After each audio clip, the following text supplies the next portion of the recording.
So, keeping with time, we are now going to give the stage to Sue Atkins, our Associate Director for Employer Relations in the Tufts Career Center. Sue, are you there? Yeah, I Okay, am. great. Thanks, Malika. And she's going to talk about internships and beyond. I believe all of her panelists are here, and I'm just going to remind people of their names in the chat. So welcome, panelists. Welcome, Sue. You have the stage. Perfect. Thanks so much, Malika. And thanks, Becky, and the students that just spoke. They had a great panel and had some great insights to share with everyone. So our panel is on internships and beyond. So looking for experiences in this pandemic time in a lot of different formats, whether that's project-based work or otherwise. We're going to hear from our 4 panelists. So I'll give a quick introduction, but I'm the Associate Director, as Malika said, in Employer Relations. So I'm part of the Career Center team, and I work to connect employers to our students across a lot of different industries. And so, and we have a team of 3 in the Career Center. So today joining us, and I'll have them talk a little bit more about themselves. So we have Stacey Soray, who's from Commonwealth Core. She's a program manager there. So she'll be talking about those programs with us shortly. Cheryl Purnell, who's the program associate from Mass Life Sciences Center. And Chris Fronzo, who's our director of the Finance Initiative in the Career Center, but also advises on entrepreneurship and finance and other areas. So students can meet with him following this session.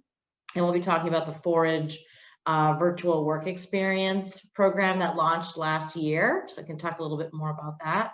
And then Misha D'Andrea, who's our recruiting coordinator, part of the employer relations team, and really was the administrator who ran the Jumbos4Jumbos program, which you just heard about in the prior panel. So thank you all for joining us today. I would just love each of you to kind of add anything else about your introduction that I didn't include there, and something about your organization, just so people can learn a little bit more from each of you. So I don't know who would like to start. Would Cheryl like to start? Yeah, hi, I'm Cheryl Purnell. I'm a senior program associate in the Education and Workforce Development Program. I'm at Massachusetts Life Sciences Center. We are a quasi-state agency. We're an economic development agency, and we've been doing this since 2009. We were tasked with we were given the task of creating a life sciences ecosystem in Massachusetts, similar to the computer and IT group of companies out in Silicon Valley in California. So under the previous governor, Deval Patrick, we were started with $1 billion 10-year grant. And that grant is up, and Governor Baker signed a $500 million grant for us to exist a couple of years ago. So they actually have to sign a bill for us to exist. And we're located in Waltham, Massachusetts, and I manage our paid internship program. So we have a paid internship program for college, high school, college, and now our data science program for those students to work at small life science companies across the state of Massachusetts. And we are going to reimburse those companies up to a max of $8,160 for those internships. So it's a pretty fabulous program, and it's been very successful and running for a while.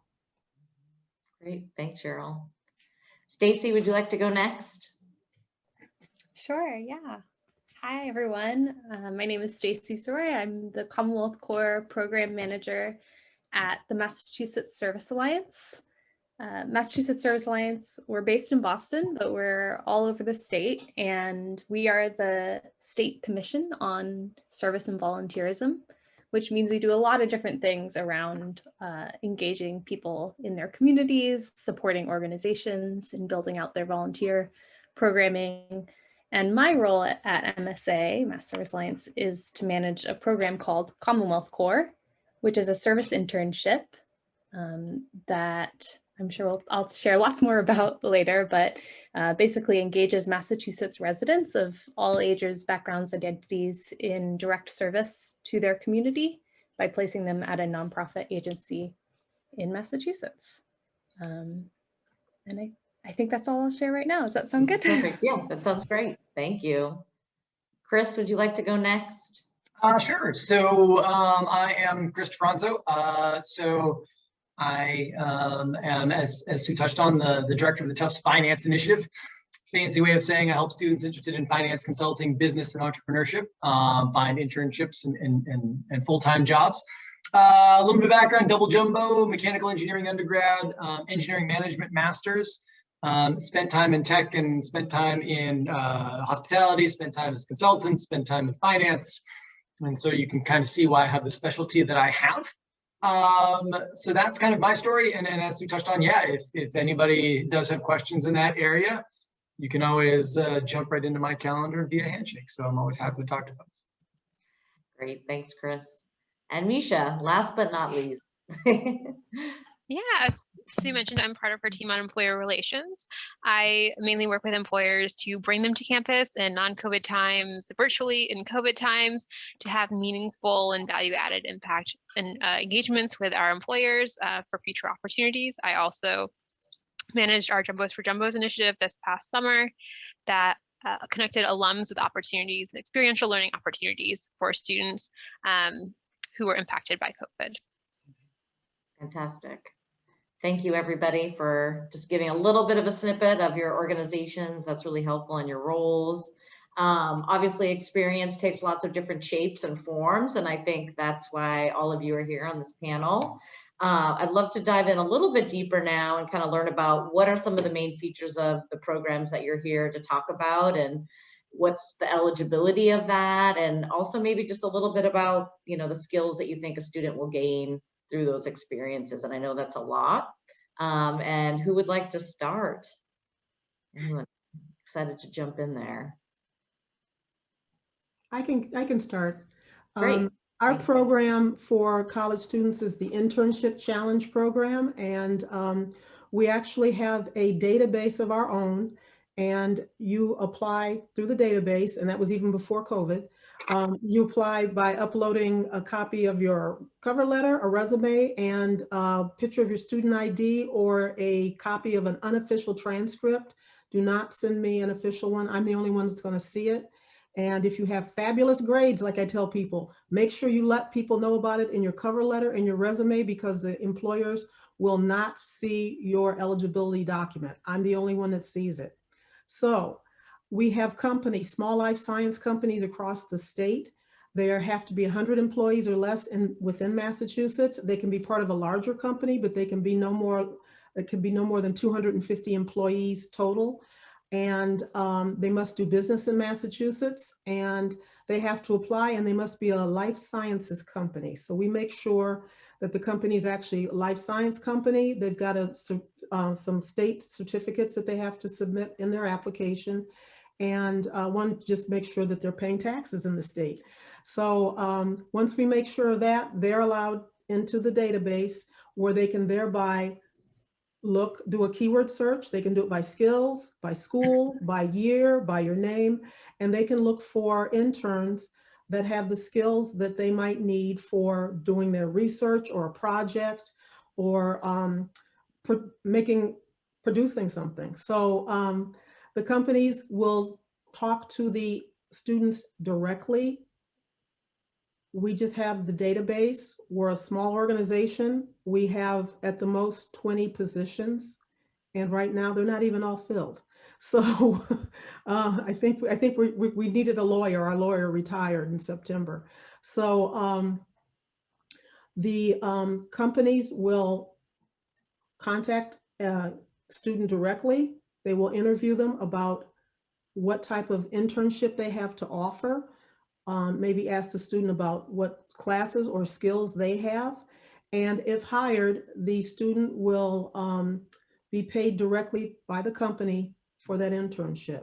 We will reimburse that company after the internship has been completed up to a max of $8,160 per internship. That's per program year. And our program year begins May 1st and goes through April 30th. Right now, we're in the 2020 what we call the 2020 program year. If you would like an internship, which is right now, there's interns working right now, it's a year-round program. So it's not just a summer internship that you might be applying for. There's interns that are working now. There's interns that are going to be hired maybe for next week, because I have companies saying, hey, I'm looking for someone. And those interns have filled out the 2020 application. If you would like a summer application, a summer internship, you fill out the 2021 application. You're welcome to fill out both. And we now have the data science program, which is to fill a need in the industry.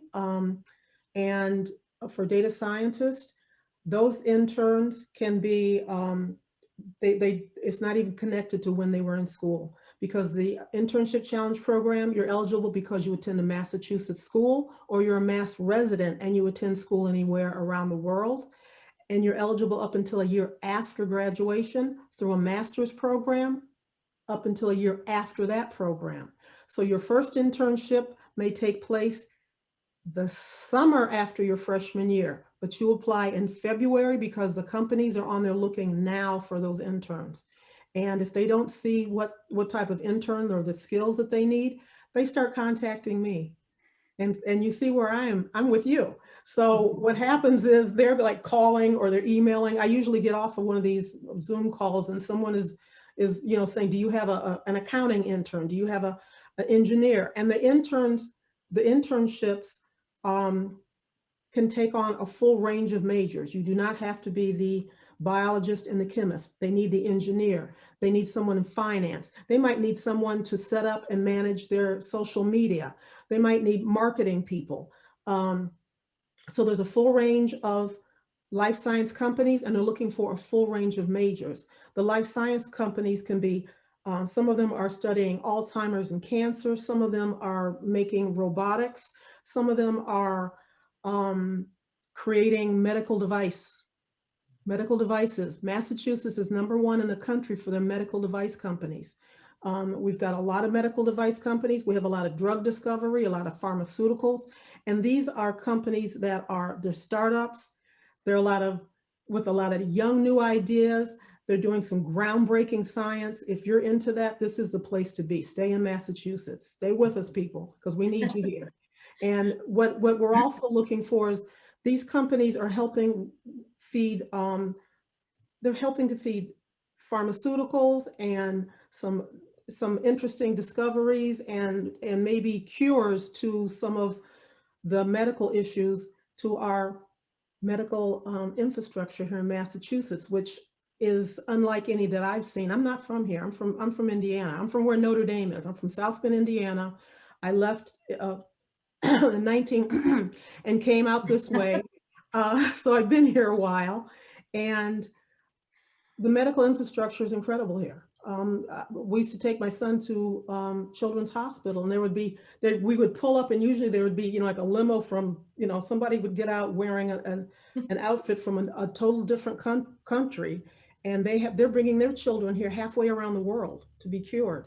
And so these companies are helping with that medical infrastructure. Cheryl, just a quick follow-up. So these are paid internships as well for the students? These are only paid internships. Yeah, correct. Okay, yes. Just wanted to make sure that was clear, because I know you talked about the employer side, and just wanted to make sure the student side. The companies pay the interns.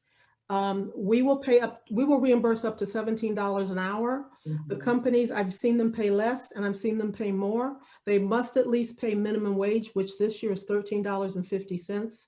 Most of the time they're paying more than that. And like I said, at the end of that internship, we're going to reimburse that company. So this is like a free set of hands for them.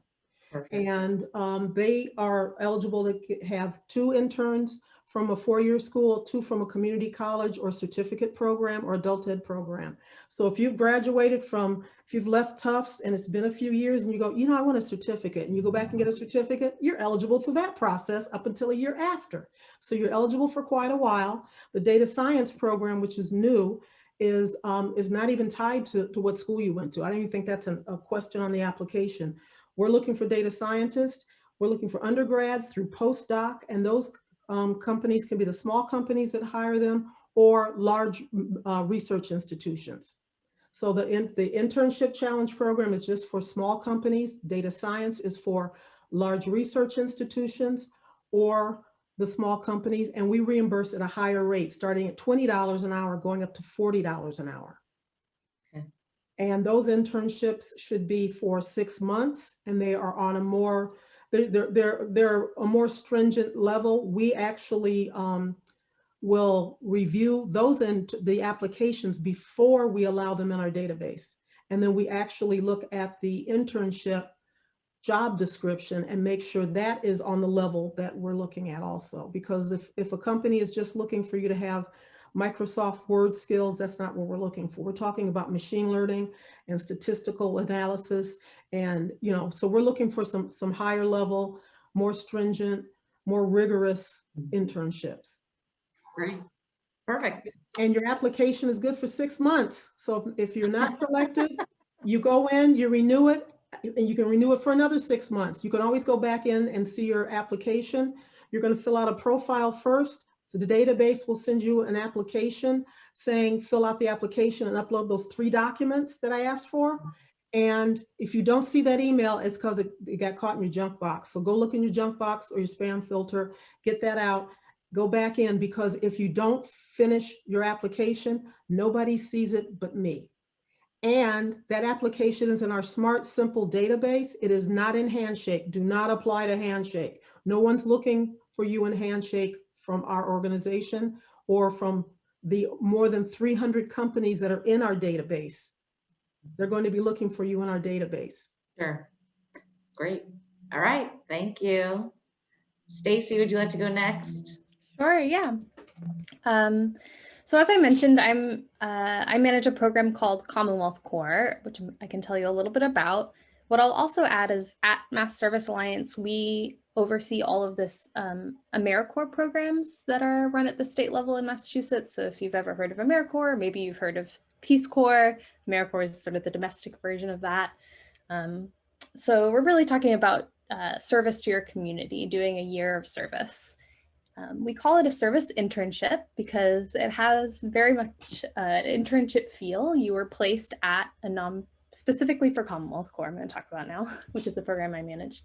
You're placed at a nonprofit agency from August to June, so about 10 months. And we have full-time or half-time positions available. And you receive a living stipend, as well as some other monetary benefits and a completion award when you finish your year of service.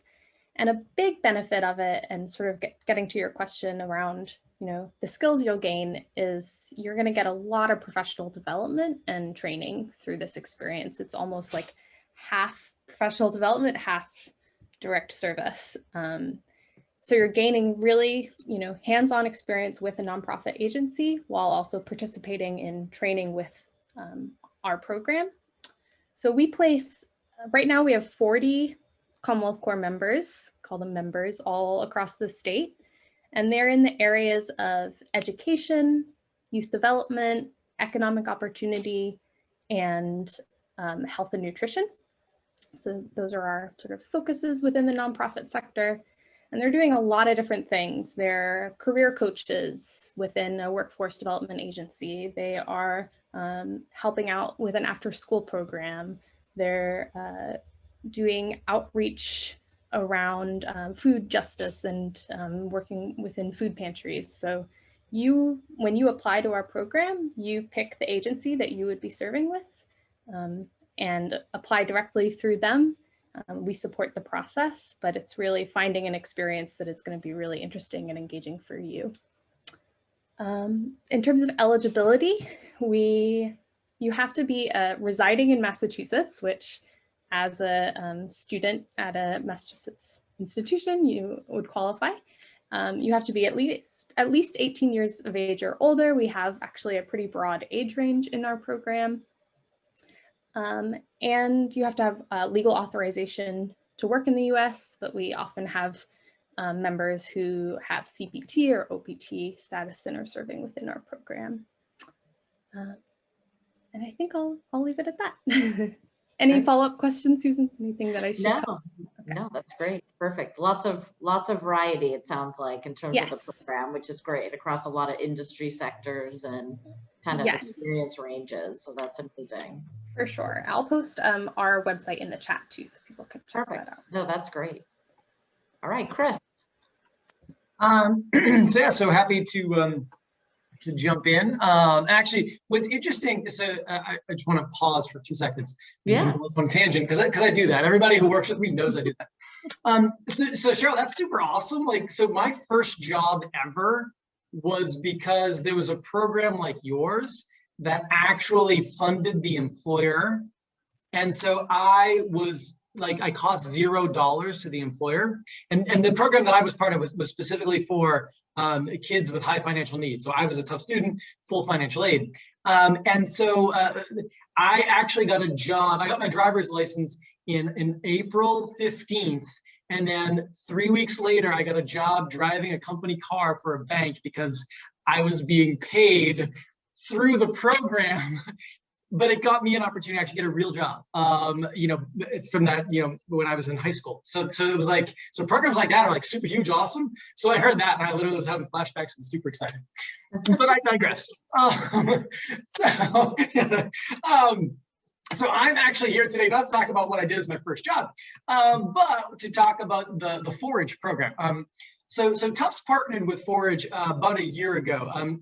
Their original name, they were originally called Inside Sherpa. So if you ever saw that, they changed their name about 3.5 months ago or so. So this is the same program.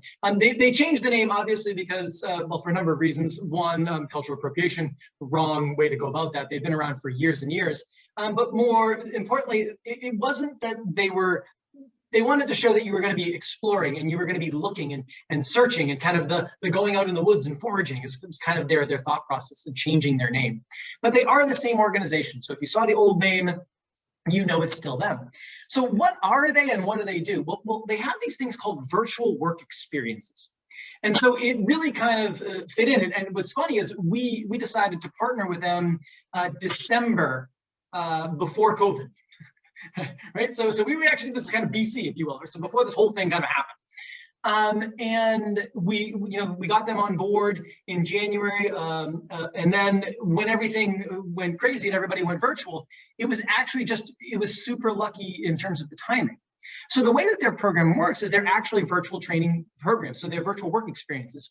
So you go out and you do work that you would do as a first year at a particular company, at a particular organization.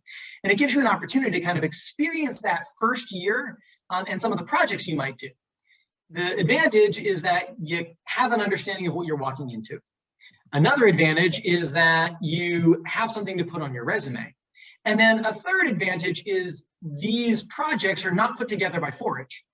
They're put together by actual real live companies that you would recognize. And so those companies are now on the Forage site and they're looking for students that have done the work. And now they're like, oh, well, you did a really good job. So I get to see what you did. So if you do want to be part of these, take them seriously. And they can then see the work that you've done. And then you can actually see what the real answer was. And the cool thing about this is now that company could potentially begin the recruiting process with you. So it's kind of cool. I'm gonna, if I may, I'm gonna share screen for a couple seconds. I'm that guy. So if I pop up this right here is the Forage site, right? So if you like on the Tufts Career Center, you can get to one of our resources is Forage. You could literally do Google Tufts Forage and you'll get here. You can create a login, you can register, and this is our main page. This is what the quad will look like, the res quad, in a few weeks when the trees start to bloom. As we scroll down, the important stuff for Forage is some of these virtual work experiences. So whether it's GE, whether it's Deloitte, Goldman Sachs, JP Morgan, right? And so we have a cybersecurity opportunity, we have consulting, we have finance, there's some coding stuff. So when you click into one of these, you end up here, where you can now go to the virtual experience. And so as I scroll down, what is a virtual experience? Well, you have this partner that actually guides you through the project. And so she'll give you, this is the project, this is what you need to do. And then you will begin to work through all of the different pieces, client discovery.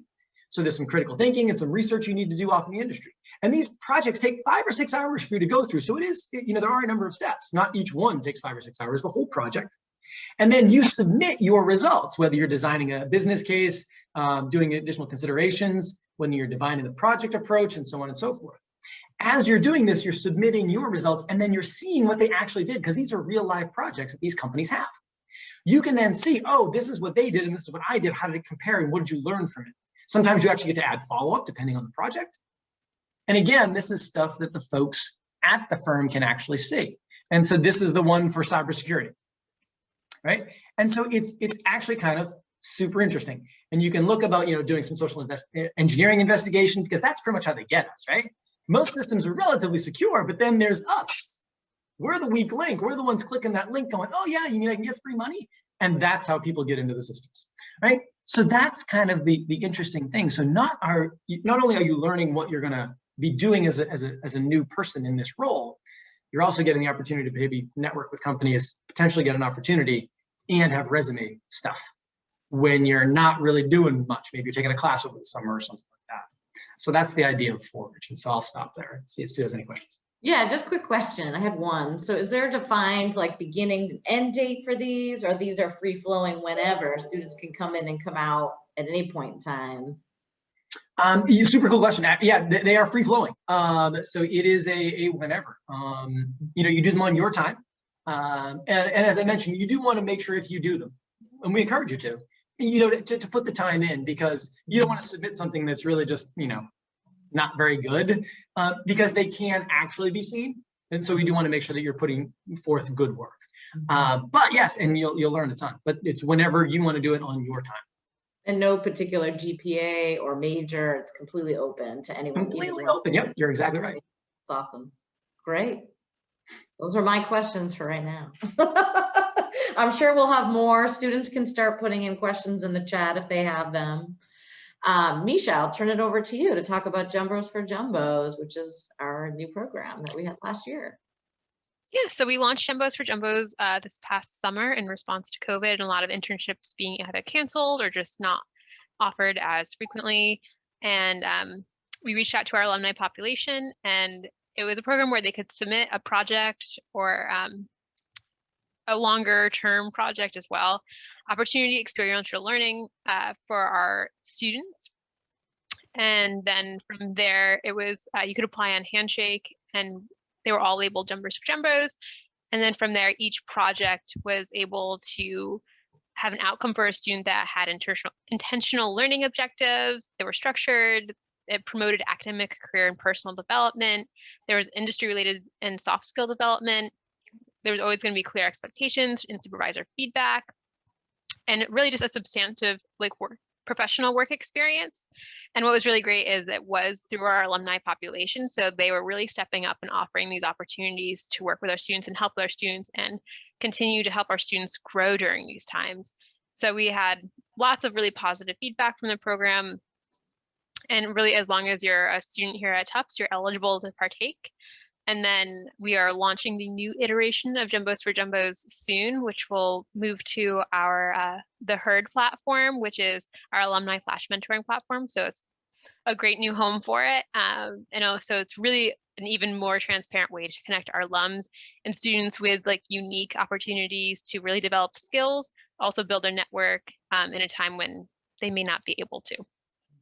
And what were a couple, when you think about some cool projects that came about from the program last year, what are a couple examples that you think, you recall from that experience last year? Yeah, and something that was really cool about them too was that they were so wide ranging. So we did have translation projects for new research being done that had French and German translation needed. There was some AI work being done. There was a new almost Keurig-esque ice cream type machine being developed, where you put in a pod and it spits out a single serving of soft serve ice cream. Alum was launching a new company around that idea, and so brought on a student to help intern with that. There was also social marketing or building author websites. So there's really just a nice, pretty large range, and we saw students from all majors, all class years. It was a pretty even split between like rising juniors or rising freshmen. So at the time, rising sophomores through seniors, split evenly across like who applied and was accepted for the programs. So really everyone, all age groups were able to partake and really interact with the alums. Lots of really good relationships and experience came out of it. That's awesome. And this year it's going to be ongoing, which is great since we kind of launched it in summer iteration, and this will be kind of on a rolling basis, right? As projects come in and students will be able to connect with them in an ongoing basis. So that's great. Awesome. What about, I guess, in terms of shifting gears around, you know, maybe a student experience or a couple highlights from the other folks too? I know, Stacy, you know, what are some of the, you know, experiences that you found from students that you've talked to who've done the program, and maybe kind of touch on too how you're planning ahead for COVID, you know, this summer, just so we have a sense of, you know, where we're headed and what kind of things students could be ready for, whether that's virtual or remote or hybrid, just so they have kind of a sense of what that looks like this coming year. Sure, yeah, great questions. So I would say in terms of the experience of being in our program, we have people that come to it for all different reasons, but a lot of students like to do our program to get a better sense of the field, the career field that they want to go into, and whether it's really what they want to do. Some people have a really clear idea, like they know they want to be in public health, and so they serve at one of our organizations called Pure Health Exchange, and they get some really hands-on experience leading like health curriculum. And that is just like solidifies their understanding of their career path. Others really don't know what they want to do, but they know they want to do something meaningful that gives back to their community and really engages with those around them. And so they might, you know, try out a service internship in one of our education sites and really fall in love with teaching and discover that about themselves while they're in the program, which leads to their career path. That's actually something that happened to me. I did the program myself many years ago, sort of fell into it in a way after my senior year of college, and it really made a difference in terms of pursuing my career in education and nonprofit. So I would say in terms of what to expect in our pandemic world, we have a lot of members serving fully remotely right now, and we do have some members that are doing some in-person service. It might be nice to share my screen really briefly. I feel like sharing a picture of our members is nice. So you have an idea of like who they are and what they look like. These are some of our members this year. You know, obviously, there's not very many exciting pictures of people doing remote service, but these are some of the in-person services that happened. Our members at Regional Environmental Council in Worcester. This is Open Table, which is a food pantry site. So doing lots of really fun things. But then you can also see down here, we have our trainings that happen fully virtually. So our Zoom screenshots are a funny picture that we see a lot these days. But yeah, the other thing I would just share is, you know, our programs run, like I said, August to June. Our applications will open in April, early April, but at this point, definitely encourage people to like reach out and express their interest, and I can help people think through like, what are the kinds of placements that you would be interested in and what that might look like for you, so you can really set yourself up to, you know, prepare your resume and cover letter for that opportunity. And students will know if it's going to be remote or hybrid kind of at the front end of their process. Okay, that's great. So that way they can kind of navigate their comfort level around what that might look like in advance. Yep, and full-time or half-time. Full-time being like up to 40 hours and half-time being around like 18 to 20. Okay, perfect. Great.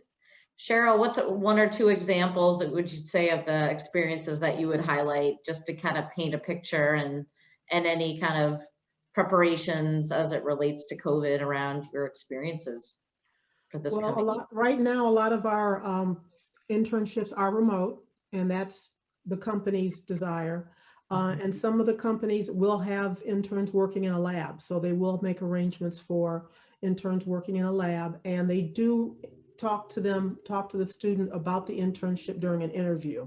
So some of our interns they may not even have decided if they want to go in the sciences, but this is one way they can find out. They may not even know if they like working in a small company or a large company, but this is a way for them to explore that. And some of the companies also, it's a way for them to actually try out a person without having to pay the fees for a temp agency, which a lot of startups, they may not have that right now.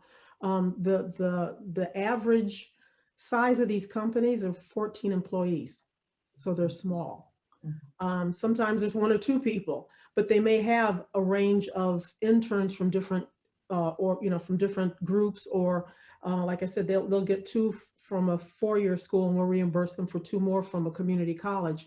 So an intern might be there with other interns from different organizations or from our organization, and some of the students have found out this is what they like to do, or they've found out, this is pretty exciting what these people are doing here. I'd like to be part of this, and I'd like to stay in Massachusetts.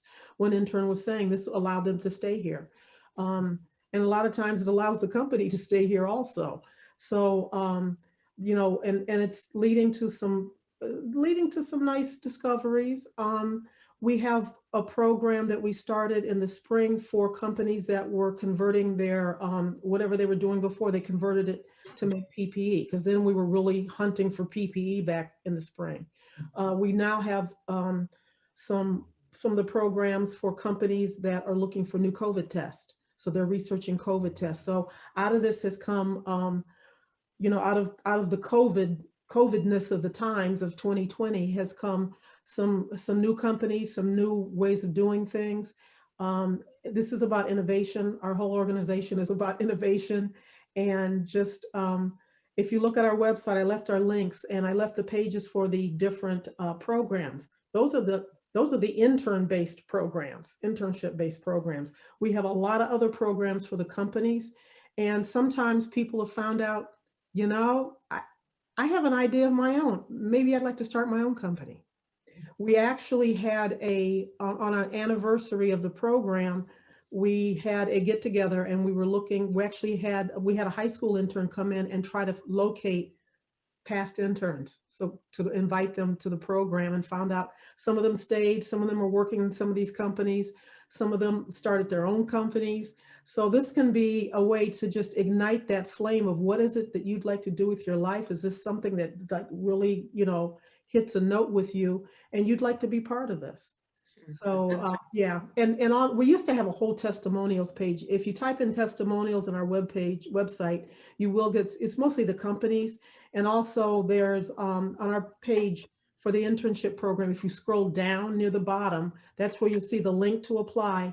And if you keep going, it says handout, and there's a handout, and there's usually what they've done is we did a whole new brand refresh and everything, and they redid the website and the colors. So what they've done is they've got, your text over here, and over here on the right-hand side might be some information from a company and what the company experienced, what the intern experienced.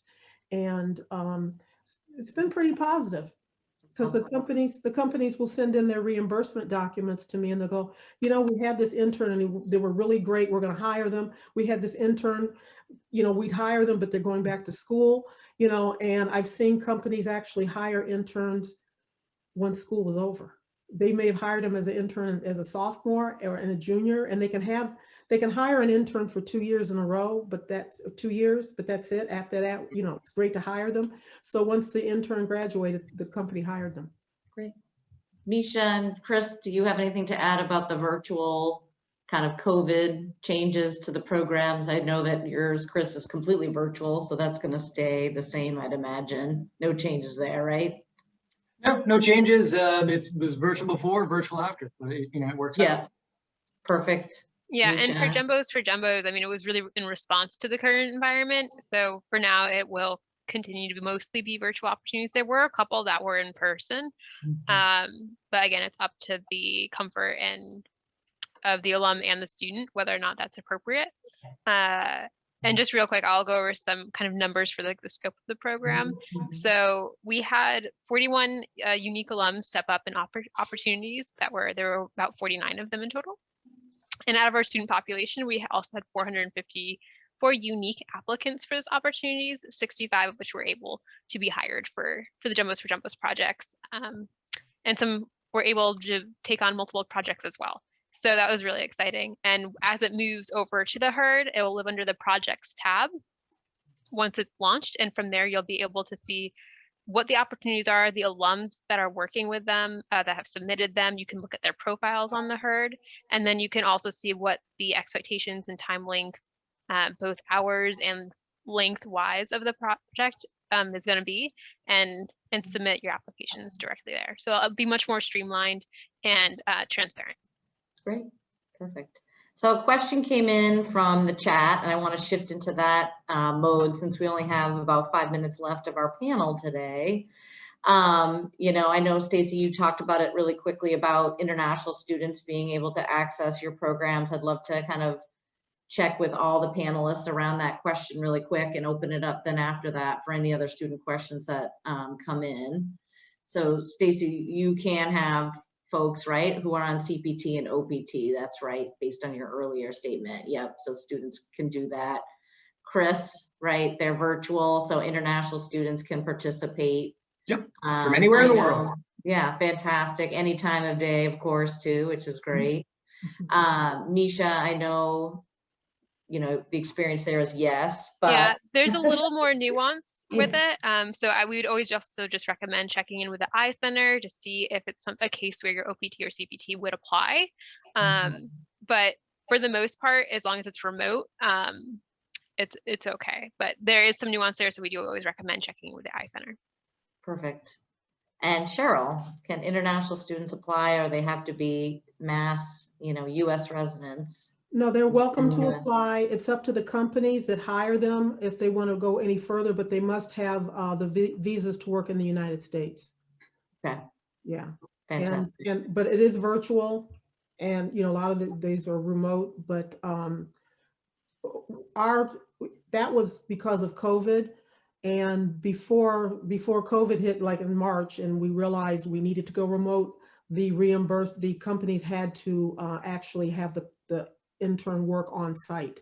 So as long as because right now it's in our agreements that those internships can be remote, so. Okay, perfect. Other questions that are coming in from folks on the call on the workshop today? You can unmute yourself and ask the question, or you can put it in the chat, however you're most comfortable to ask our panelists. And if folks, Cheryl and Stacy, are comfortable with putting your contact information in the chat, that would be great too, in case our students want to follow up with you all. Misha and Chris are both in the Career Center, so we're very lucky to have them available to you through the handshake for Chris, and then Misha can put her email maybe in the chat so people can access her in case there's questions. But yes, I see we have a question coming in, Azochi, if that's how you pronounce it. Yes, thank you so much. Yeah. That has been really, really sweet. I really appreciate you guys for all the information. So I was wondering about you had said that there were ongoing opportunities. I guess I was just clarifying that there are ongoing opportunities right now that you could apply for if I were to do the 2020 application. I think that was for Miss. Yes, you can apply. If you'd like an internship to occur before May 1st, you can apply using our 2020 application. If you would like an internship that occurs after May 1st, you apply using our 2021 application, and you're welcome to apply to our data science and our internship challenge application if you have the skills for the data science one. Okay, cool. Thank you so much. You're welcome. Thank you for your question. Anyone else? Questions out there? Now is your time.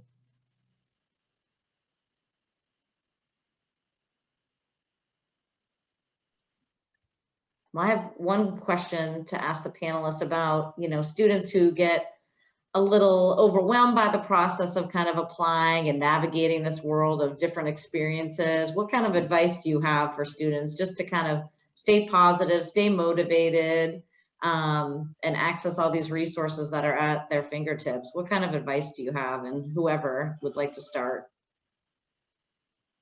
Chair, I think it's maybe helpful to know that we are all like really excited to talk to you and want to help you with this process. I mean, I speak for myself, but I can imagine that's true for everyone else on the panel. And, you know, it can be scary to reach out and ask questions and be overwhelming to sort of start that process. But we're excited to talk with you and help you figure out if this would be a good fit for you. And I think the other great thing to do is just talk to other people that have gone through the same program, and you know, I'm happy to connect you with those people and just to sort of hear about what it was like and hear that firsthand experience of what it was like for them. Yeah.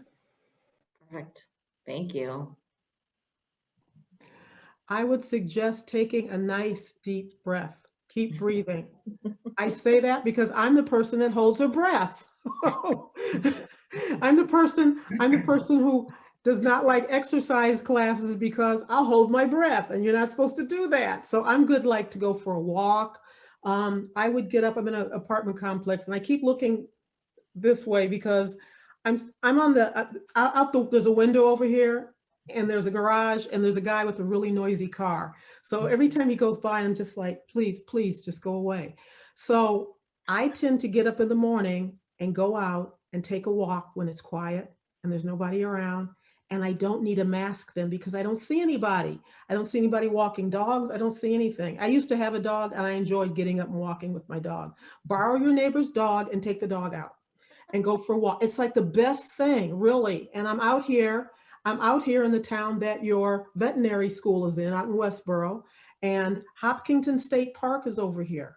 It's fabulous. It's got water. They're old reservoirs. They took these state parks. They're where the old reservoirs were before they had the Quabbin Reservoir. There's water, there's woods, and I could just walk around. And it's like, take a breath, breathe that air. Nothing happens unless you breathe. Yeah. You know, Good real. advice. Nothing's gonna happen. Agreed. And know that, you know what I was doing, because looking for a job it's not the best thing. And it's a job. It's actually a job. I used to go on oh goodness, LinkedIn. And when, you know, I didn't really see anything and I feel like, oh God, what am I gonna do? I started researching companies. If I had seen a name on a truck going by me on the street, I'd go in and go, oh, what do they do? Or I'd say, oh, I saw this ad for this medication. Who makes that? Or what is, you know, this, oh, such and such a pharmaceutical makes that. Let me check them out. Where are they? They're in Massachusetts? Where are they located? Is this someplace? What's their culture like? A lot of the companies look on those websites. They'll tell you about their culture. They'll tell you what their benefits are. Look at that. Is that a place you'd like to, would you like to work there? And you can like imagine, like, what would that be like if I did work there? So, you know, as you're breathing, do some research. Thank you. And know that it's all going to work out. It really will. Awesome. Chris? So I truly believe in breathing as well. The advice that I always give is the most important things to do during an interview is to breathe and smile. So I'm a fan of that. But in terms of the search in general, I say treat it like another class. So you schedule your life, you schedule your classes, you know when exams are, you know when homework is due, you know when you're going to put time aside to do X and Y.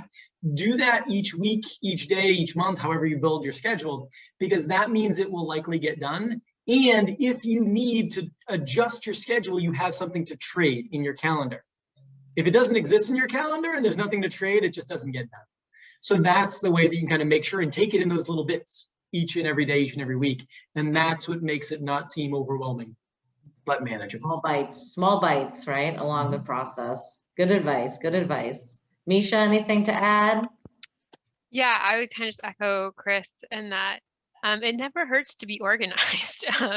Keeping a spreadsheet of even like who you've reached out to, what your notes from that are, like what are your contacts, like, are you doing informational interviews to learn more? Like, if so, how are you utilizing the people that you have available to you? And just by keeping in tune with yourself and like kind of getting all out of your head too and onto some sort of representation in front of you, it helps to kind of just calm and be like, yes, no, I can organize this, I can stay on top of this, I can do this. And it helps you stay motivated too, because you can like actually visually track your progress. Perfect. Great. Well, I'd love to thank everyone for joining us today for our panel of internships and beyond. It's so great to have all of you today. We will be recording all the sessions from today, just as a reminder. So if you weren't able to join us or questions came in a bit later, you'll be able to get contact information as well for all of our panelists. Cheryl, Stacy, Chris, and Misha, thank you so much for sharing your expertise. And I'll pass it over to Malika for the next session so she can kick that off. Great.